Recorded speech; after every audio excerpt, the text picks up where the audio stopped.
मैं हूं अदील इम्तियाज़ और आज हम स्टडी करेंगे थर्मोडायनेमिक्स। थर्मो का मतलब है हीट और डायनेमिक्स का मतलब है मोशन। थर्मोडायनेमिक्स फिज़िक्स की वो ब्रांच है जिसमें हम हीट और उससे पैदा होने वाले मोशन को स्टडी करते हैं। हम ये जानते हैं कि एनर्जी को ना तो पैदा किया जा सकता है और ना ही उसे ख़त्म किया जा सकता है। और हम ये भी जानते हैं कि कायनात में, यूनिवर्स में एक फ़िक्स्ड अमाउंट की एनर्जी है। अगर कायनात में फ़िक्स्ड अमाउंट की एनर्जी है तो इसका मतलब यह है कि जितने भी सितारे और सूरज कायनात में हैं उनके पास लिमिटेड एनर्जी है। पर एनर्जी को हम डिफ़ाइन कैसे कर सकते हैं और एनर्जी किस किस्म की होती है? हम एनर्जी को कहते हैं एबिलिटी टू डू वर्क, यानी काम करने की सलाहियत को एनर्जी कहा जाता है। तो अगर आप कोई काम कर रहे हैं इसका मतलब यह है कि आप एनर्जी को यूटिलाइज कर रहे हैं। एनर्जी की 3 मेन डेफिनेशंस होती हैं जिसमें हम एनर्जी को कैटेगराइज कर सकते हैं। हम ये कह सकते हैं कि अगर कोई चीज़ मोशन में है तो उसके पास एनर्जी है, यानी मूविंग बॉडीज़ के पास एनर्जी होती है। इसी तरीके से अगर कोई बॉडी किसी फील्ड में पोजीशनड है, यानी उसकी पोजीशन किसी फील्ड में है, तो उसके पास भी लाजमन एनर्जी होगी। वो फील्ड ज़मीन की ग्रेविटेशनल फील्ड भी हो सकती है और वो एक मैग्नेट की मैग्नेटिक फील्ड भी हो सकती है। पर अगर वो उस फील्ड में मौजूद है तो लाजमन उसके पास एनर्जी है। और तीसरी डेफिनेशन ये कि अगर वो रेडिएट कर रही है, यानी वो रेडिएशंस दे रही है, तो उसके पास एनर्जी ज़रूर है। जिस तरह के सूरज हमें बेइंतहा रेडिएशंस देता है, तो इसका मतलब ये है कि सूरज के पास बहुत ज़्यादा एनर्जी मौजूद है। इन 3 डेफिनेशंस को आपने याद रखना है क्योंकि कोई ना कोई एनर्जी की फॉर्म आपको इन डेफिनेशंस में ज़रूर मिल जाएगी। मसलन हम चलते हैं काइनेटिक एनर्जी की तरफ। काइनेटिक एनर्जी मोशन की वजह से हमें हासिल होती है। अगर कोई चीज़ मूवमेंट में है या मूव कर रही है तो उसमें लाजमन काइनेटिक एनर्जी होती है। अगर आप तस्वीर में देखें तो यहाँ पर आपको एक बेयर नज़र आ रहा है और एक रॉकेट नज़र आ रहा है। क्योंकि रॉकेट की स्पीड बहुत ज़्यादा है इसलिए यहाँ पर आपको काइनेटिक एनर्जी ज़्यादा नज़र आ रही है। हमने ये अज्यूम किया है कि इन दोनों का मास बराबर है, इसलिए मास का इफेक्ट निकल गया। तो काइनेटिक एनर्जी उसमें ज़्यादा होती है जहाँ पर हमें ज़्यादा वेलोसिटीज़ मिलती हैं, मूवमेंट जो है वो बहुत ज़्यादा तेज़ होती है। इसी तरीके से पोटेंशियल एनर्जी हमें हाइट की वजह से हासिल होती है। हम ज़मीन से जितना ऊपर होंगे उतनी ज़्यादा हमारे अंदर पोटेंशियल एनर्जी होगी, उतनी ज़्यादा ताकत से ज़मीन हमें अपनी तरफ खींचेगी फोर्स ऑफ ग्रेविटी की वजह से। तो ये फील्ड की वजह से एनर्जी है जो हमारे अंदर स्टोर हो चुकी है। अगर हम ज़मीन पर मौजूद होंगे तो हमारे अंदर पोटेंशियल एनर्जी ज़ीरो होगी। इसी तरीके से अगर हम मोशन में नहीं हैं तो हमारे पास काइनेटिक एनर्जी ज़ीरो होगी। पोटेंशियल एनर्जी स्प्रिंग्स में भी मौजूद होती है। जब हम किसी स्प्रिंग को कंप्रेस करते हैं तो उसके अंदर पोटेंशियल एनर्जी स्टोर हो जाती है और अगर हम उसे छोड़ें तो वो वापस अपनी ओरिजिनल पोजीशन की तरफ आने की कोशिश करता है। थर्मल एनर्जी, हमें मालूम है कि दुनिया की हर चीज़ एटम्स के साथ मिलकर बनी होती है। यह एटम्स हमेशा आपस में कोलाइड कर रहे होते हैं, आपस में टकरा रहे होते हैं। अगर ये कोलिजन्स ज़्यादा होंगी या एटम की मूवमेंट तेज़ होगी तो आहिस्ता आहिस्ता टेम्परेचर जो है वो बढ़ना शुरू हो जाएगा। और अगर एटम्स बहुत स्लो मूव कर रहे हैं, उनकी मूवमेंट भी स्लो है, तो उनके कोलिजन्स भी कम होंगी और अगर उनकी कोलिजन्स कम है तो उनकी टेम्परेचर जो है वो आहिस्ता आहिस्ता कम होना शुरू हो जाएगा। तो हम टेम्परेचर या हीट को एटम्स की मूवमेंट और उनके कोलिजन के साथ डिफाइन कर सकते हैं। पर इनके अंदर एनर्जी मौजूद होती है और उस एनर्जी को हम यूटिलाइज कर सकते हैं। मसलन आप ये एक एग्जांपल देखें, ये हमारे पास एक बैलून है, इसके नीचे हमने एक फ्यूल को आग लगाई हुई है जिसकी वजह से इसमें फ्लू गैसेस पैदा होती हैं। वो फ्लू गैसेस बहुत हल्की होती हैं। तो आपको यहाँ पर नज़र आ रहा है ये एक इंफ्रारेड पिक्चर है, इसकी थर्मल कैमरे से पिक्चर ली गई है और इसमें अगर आप देखें तो यहाँ पर आपको नज़र आएगा कि रेड कलर जो है वो बहुत गर्म, यानी हीट शो कर रहा है। तो यहाँ पर हमारे पास काफ़ी हीटेड जोन है। उसके ऊपर चले जाएं तो येलो कलर कम हीटेड जोन है और ग्रीन कलर जो है वो बिल्कुल ही कम हीटेड जोन है। पर हमने जैसे ही फ्यूल को यहाँ पर बर्न किया तो ये पूरा का पूरा बैलून लाइट गैस से भर गया जो कि फ्लू गैस थी और ये ऊपर की तरफ मूव करना शुरू कर दिया।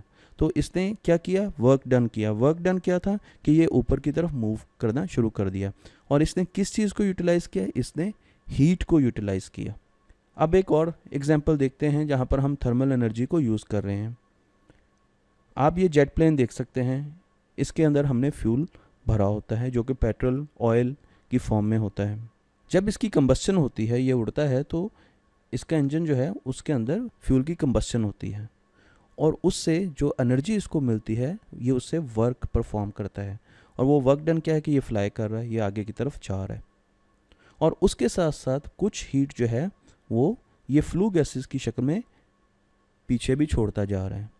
अगर आप देखें तो इनमें काफ़ी ज़्यादा हीट मौजूद है। ये हीट इस वजह से है कि ये एटम्स जो हैं ये काफ़ी तेज़ी से मूव कर रहे हैं और ये एयर के एटम्स के साथ कोलाइड कर रहे हैं और कुछ अरसे बाद ये अपनी सारी की सारी एनर्जी जो है या अपनी जो वेलोसिटी है वो आगे मुंतकिल करते जाएंगे एयर के एटम्स को। तो यहाँ पर हमने देखा कि थर्मल एनर्जी जो है उससे हम कैसे यूज़फुल वर्क या यूज़फुल काम ले सकते हैं। इसी तरीके से जब हम दो चीज़ों को रगड़ते हैं तो हीट प्रोड्यूस होती है। मसलन पुराने ज़माने में लकड़ी को लकड़ी से टकरा कर उसके ऊपर रगड़ कर आग प्रोड्यूस की जाती थी, फायर बनाया जाता था। और उसकी वजह क्या था कि जब दो चीज़ों को हम आपस में टकराते हैं तो उनके इलेक्ट्रॉन्स जो हैं उनमें कोलिजन्स होती हैं और जब कोलिजन्स बहुत ज़्यादा होती हैं तो वो आहिस्ता आहिस्ता गर्म होना शुरू हो जाते हैं, टेम्परेचर जो है वहाँ पे बढ़ना शुरू हो जाता है जिससे वहाँ पर फायर हो जाती है। तो ये थर्मल एनर्जी की वजह से ही हम लकड़ी से आग लगाते थे। इसी तरीके से अगर आप थर्मल कैमरे से ज़मीन की तस्वीर उतारें तो आप देखेंगे कि ज़मीन में भी दो किस्म के जोन्स आपको नज़र आएंगे।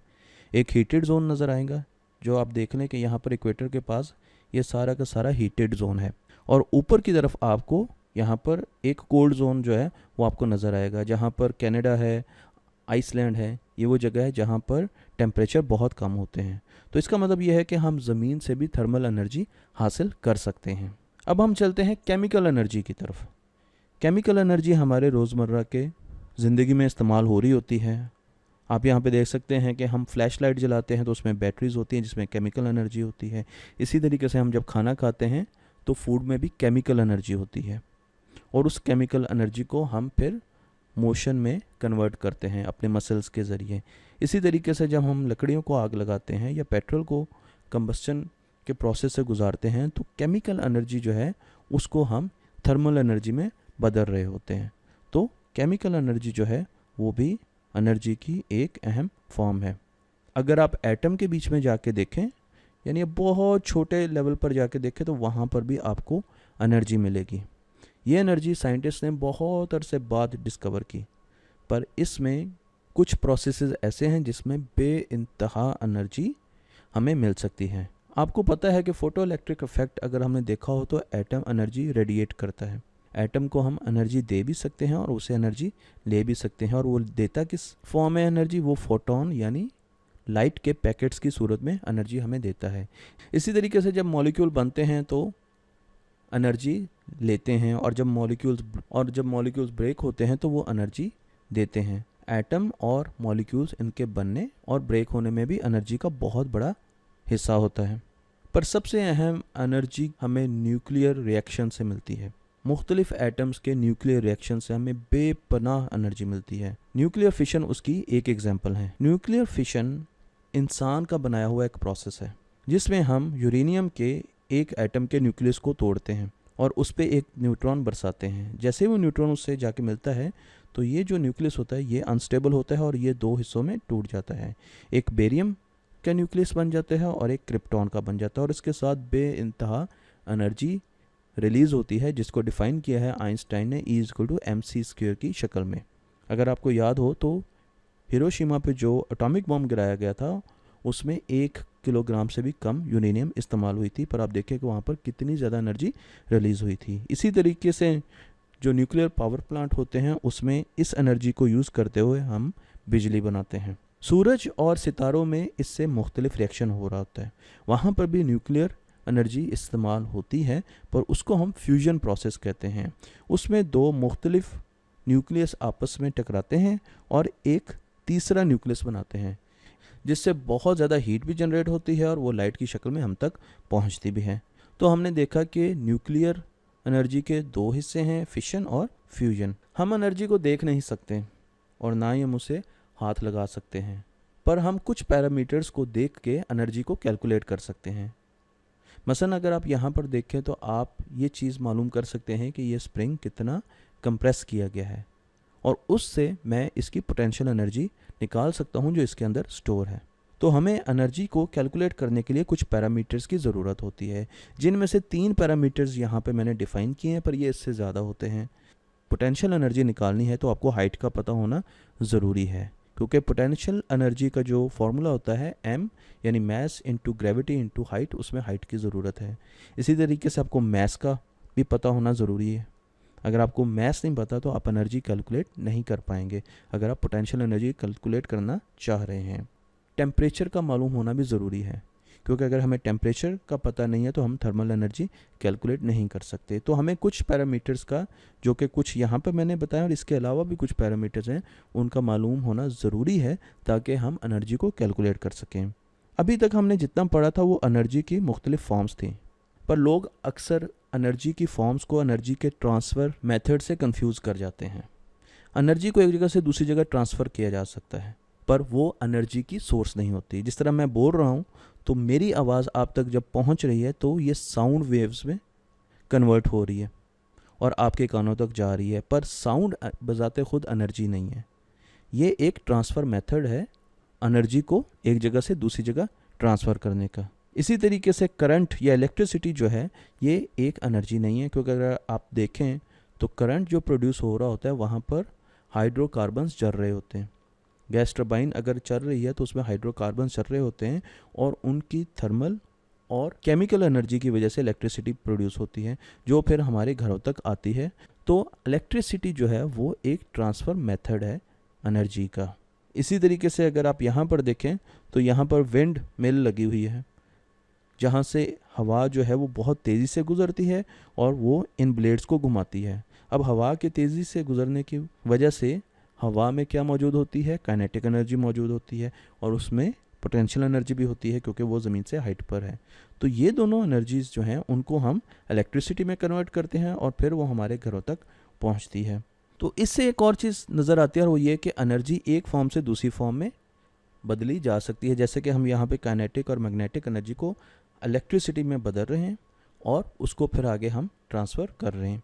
इसी तरीके से न्यूक्लियर फिशन जो रिएक्टर्स होते हैं या पावर प्लांट्स होते हैं, वहाँ पर फिशन प्रोसेसेस जो है उनसे हम थर्मल एनर्जी हासिल कर रहे होते हैं और उसको इलेक्ट्रिसिटी में बदल के हम अपने घरों तक ला रहे होते हैं। तो अब थर्मल एनर्जी जो है वो हमारे पास इलेक्ट्रिसिटी की फॉर्म में पहुंच रही है। तो इलेक्ट्रिसिटी एक ट्रांसफ़र मेथड है एनर्जी का। मैकेनिकल एनर्जी का वर्ड हम बहुत यूज़ करते हैं, पर मैकेनिकल एनर्जी भी एक ट्रांसफ़र मेथड है एनर्जी का। अगर आप यहाँ पर देखें इस रोलर कोस्टर को, तो यहाँ पर ये रोलर कोस्टर अगर मूव कर रही है या इसमें एनर्जी है तो उसकी वजह काइनेटिक और पोटेंशियल एनर्जी है। तो काइनेटिक और पोटेंशियल एनर्जी जो है उसको हम ट्रांसफ़र करते हैं मैकेनिकल एनर्जी में, और वो फिर आगे हमें यूज़फुल काम करके देती है। तो अंडरलाइंग जो एनर्जीज़ हैं वो पोटेंशियल एनर्जी और काइनेटिक एनर्जी है। अब आप हीट को ले लीजिए। हीट एक्चुअली एनर्जी नहीं है। थर्मल एनर्जी को एक जगह से दूसरी जगह ट्रांसफ़र करने का मैकेनिज़्म जो होता है वो हीट होता है। हीट हमेशा गर्म चीज़ से ठंडी चीज़ की तरफ, यानी हॉट बॉडी से कोल्ड बॉडी की तरफ फ्लो करती है।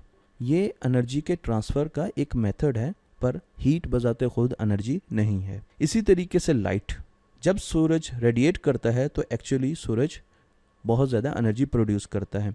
वो एनर्जी हमारे तक पहुँचे कैसे, उसके लिए जो कैरियर होता है या एनर्जी का ट्रांसफ़र का मैकेनिज़्म होता है वो होता है लाइट, और लाइट के ज़रिए एनर्जी हमारे तक पहुँचती है और हम उससे मुख्तलिफ़ काम लेते हैं। बाज़ औक़ात हम उसे इलेक्ट्रिसिटी में बदल लेते हैं और अपना काम करवाते हैं। तो हमने यहाँ पर देखा कि कायनात में, हमारी यूनिवर्स में फ़िक्स्ड अमाउंट ऑफ एनर्जी है। एनर्जी वेलोसिटी की वजह से यानी मूवमेंट की वजह से होती है, हाइट की वजह से होती है। अगर वो किसी भी फील्ड में कोई पोजीशन है, ज़मीन से ऊपर हाइट है या मैग्नेटिक फील्ड में पोजीशन है, उसकी वजह से एनर्जी मिलती है। और तीसरी जो है वो हमें रेडिएशंस की वजह से एनर्जी मिलती है। इसी तरीके से हमने एनर्जी के मुख्तलिफ सोर्सेज को देखा और फिर एनर्जी के ट्रांसफ़र मैकेनिज़्म को देखा। इसमें कई चीज़ें रह गई होंगी, पर आप जब उनको पढ़ेंगे तो आप आपको पता चल जाएगा कि ये एनर्जी की सोर्स है या ये एनर्जी का ट्रांसफ़र मैकेनिज़्म है।